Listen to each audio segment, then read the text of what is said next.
কপাল তেলের ব্যবসা করেন মিয়া, এ কথা আমার নয় ভাই, বলেছেন জ্যোতিষী টিয়া।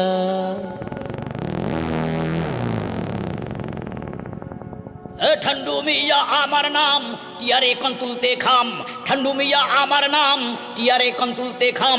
আপনার কাছে জানতে এলাম ভাগ্যের পরিণাম, আপনার কাছে জানতে এলাম ভাগ্যের পরিণাম। তোলো তোলো তোলো, ঠান্ডু মিয়া নাম ওনার, দরকার তার ভাগ্য গুনার। ওই মিয়া, পক্ষীতে খাম তোলে না কেন? আমার কথার উত্তর দেন। ও বুঝতে পেরেছি, করেছেন ধান্দাবাজি, চান্দাবাজির অন্ত নাই, তাই তো টিয়া মাইন্ড করেছে। ভালো হয়ে আইসেন ভাই। ধর্মিয়া, আমার ভাগ্য গুনার দরকার নাই।